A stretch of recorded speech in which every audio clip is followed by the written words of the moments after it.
It isn't about chasing joy, or finding comfort, or reaching some picture-perfect ending where everything suddenly makes sense. But before we begin, let me ask you something. If you still believe stories can surprise you, if you've ever experienced a single moment, quiet, unannounced, that changed your life without asking permission, then take 1 second right now and subscribe to this channel, because this is where real stories live. Not the loud ones, not the dramatic ones designed to impress, but the stories that sit with you, the ones you think about days later, the ones that return when the room is quiet and the lights are low. Now let me tell you how one unexpected phone call rewrote everything I thought I understood about love, loss, and the inheritance we never realize we're carrying. Lucas never imagined that the night would begin the way it did. There was nothing special about it at first. No warning signs. No sense that something meaningful was approaching.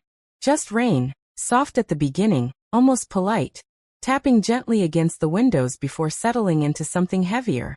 The kind of rain Seattle was known for.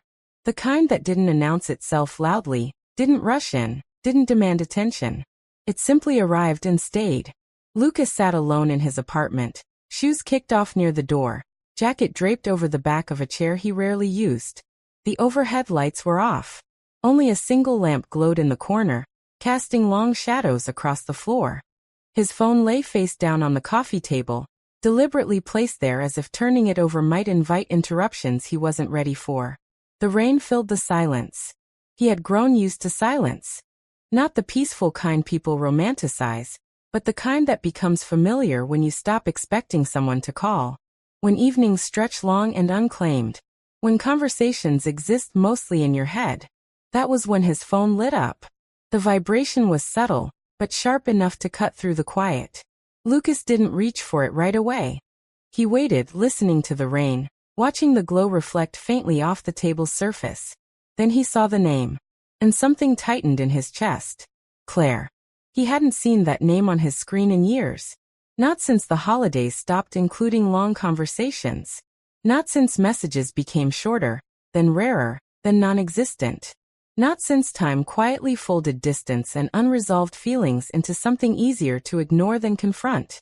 Lucas stared at the phone longer than he should have. His thumb hovered above the screen, caught between two instincts. One part of him wanted to ignore it, to let it ring until the screen went dark, to allow the moment to pass the way so many others had, because ignoring things had become a skill, a survival habit. But another part of him, the part he pretended wasn't there, recognized the weight behind that name. He answered. Lucas. His voice sounded steadier than he felt.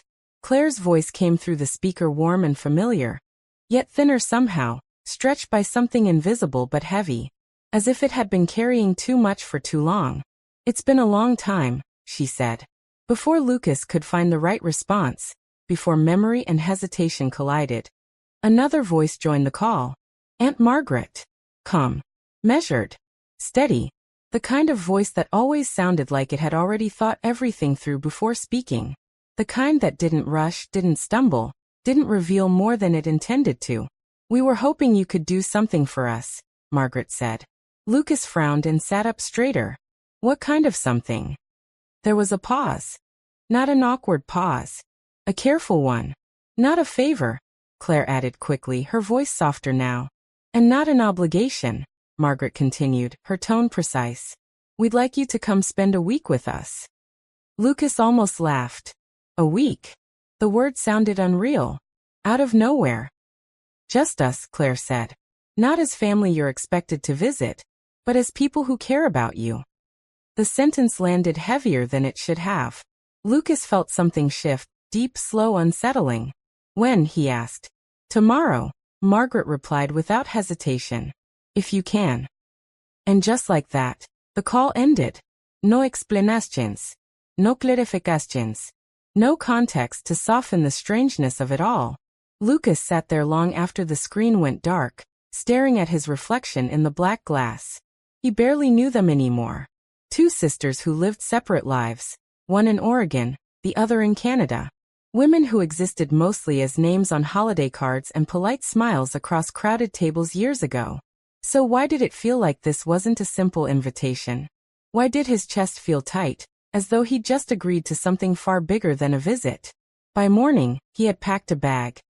The drive north felt longer than it should have. Rain faded into pale sunlight, then returned without warning. The road stretched endlessly ahead, trees blurring into one another as mile after mile passed beneath his tires. Lucas told himself this was normal. Just family reconnecting. Just a visit. But every mile carried a quiet sense of inevitability, as if he wasn't traveling toward a place, but toward a moment that had already decided to meet him. The lake house appeared in the afternoon, tucked between tall pines. Its windows glowed warmly against the gray sky, light spilling outward like an invitation that had been waiting longer than he realized. Claire stood at the door. She hugged him the moment he stepped out of the car. Not politely, not briefly, but tightly, lingering, as if she were afraid that if she let go too soon, he might disappear again. "You're really here," she said. Her smile trembled just slightly. Margaret stood behind her, composed as ever. She placed a light hand on Lucas's arm. "You must be tired," she said. Inside, the house smelled of fresh bread and lavender. A fire crackled in the living room, filling the space with warmth and a silence that felt intentional rather than empty. And that was when Lucas realized something was different. They didn't ask about his job. They didn't ask polite questions about his life. They listened. Really listened. They asked about his thoughts, his regrets, the loneliness he never admitted out loud. And slowly, carefully, they began to share their own. How time slipped away. How quiet houses felt louder than busy ones. How the world grew colder when people stopped truly seeing you. Lucas felt something shift in the room. This wasn't a visit. It was something else entirely.